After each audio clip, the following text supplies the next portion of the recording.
इस विशेष वीडियो में हम कक्षा एविस एविस के विवरणों को देखेंगे, जिन्हें आमतौर पर पक्षी कहा जाता है। अब शुरू में कक्षा एविस की दो विशेष लक्षण होते हैं। पहला विशेष लक्षण यह है कि इनमें से अधिकांश उड़ सकते हैं। तो वे कैसे उड़ सकते हैं? क्योंकि एविस के मामले में 4 अंग पंखों में परिवर्तित हो जाते हैं। हम ये क्यों कहते हैं कि इनमें से अधिकांश उड़ सकते हैं? सभी नहीं उड़ सकते, क्योंकि कुछ उड़ने में असमर्थ पक्षी भी होते हैं। सबसे प्रमुख उड़ने में असमर्थ पक्षी शुतुरमुर्ग, पेंगुइन आदि हैं। एविस की दूसरी विशेषता उनके शरीर पर पंखों की उपस्थिति है। तो उनके शरीर पर पंख होते हैं और ये दो मुख्य विशेषताएं हैं। इन दो विशेषताओं के साथ साथ कई अन्य विशेषताएं भी मौजूद होती हैं। जैसा कि हमने बात की, 4 अंग पंखों में परिवर्तित हो जाते हैं। अब पिछले अंगों की बात करें।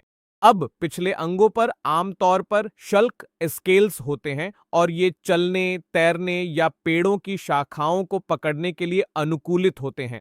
यहां ध्यान देने वाली बात यह है कि अगर हम उनके शरीर की बात करें तो शरीर पर शल्क नहीं होते। शरीर पर पंख होते हैं, लेकिन आमतौर पर पिछले अंगों पर शल्क पाए जाते हैं। इसके बाद इनके पास चोंच होती है। अब इनका अंतःकंकाल पूरी तरह से अस्थियों, हड्डियों से बना या पूरी तरह से अस्थिकृत होता है।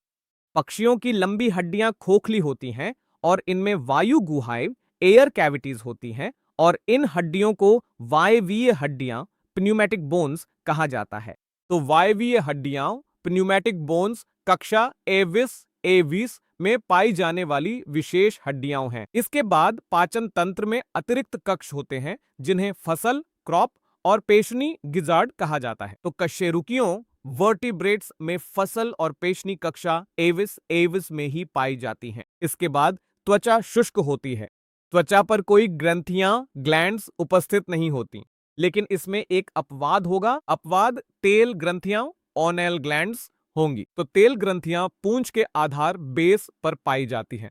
इन तेल ग्रंथियों के अलावा एविस एवेस की त्वचा में कोई अन्य ग्रंथियां उपस्थित नहीं होती। अगर श्वसन तंत्र की बात करें तो एविस एवेस में फेफड़े, लंग्स उपस्थित होते हैं। अब एक संरचना होती है जिसे वायुथैली, एयर सैक्स कहा जाता है। अब वायुथैलियां एविस एवेस के फेफड़ों से जुड़ी होती हैं और ये हवा को संग्रहित करती है तथा श्वसन में सहायक होती हैं। यहां ध्यान देने वाली बात यह है कि फेफड़े संवहनी संरचनाएं, वेस्कुलर स्ट्रक्चर्स होते हैं, यानी गैसों का आदान प्रदान होता है।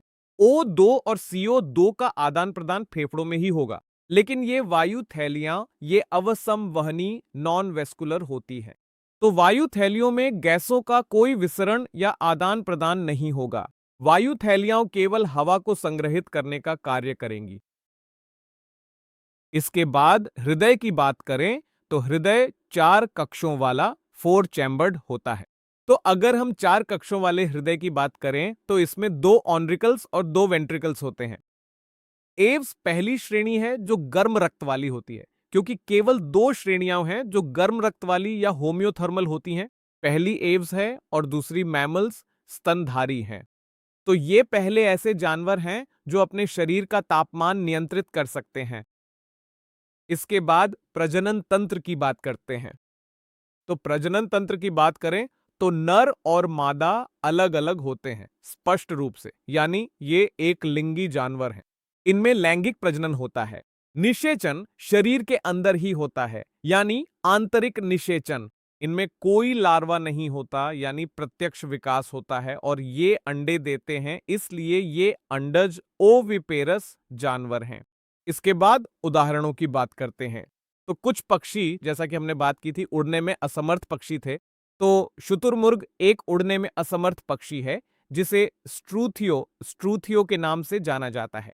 पेंगुइन भी एक उड़ने में असमर्थ पक्षी है, जिसे एप्टिनोडाइट्स के नाम से जाना जाता है। इसके बाद उड़ने वाले पक्षियों के उदाहरण दिए गए हैं। सामान्य उदाहरण है तोता, जिसे सिटाकुला पी सिट्टाकुला के नाम से जाना जाता है। तो यहां हमारे पास तोता दिखाया गया है। यह शुतुरमुर्ग या स्ट्रूथियो था।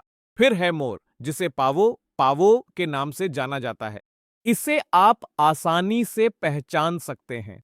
फिर है नियोफ्रॉन या गिद्ध, जिसे यहां दिखाया गया है। फिर कबूतर को कोलंबा के नाम से जाना जाता है और कौवे को कॉर्वस कॉर्वस के नाम से जाना जाता है।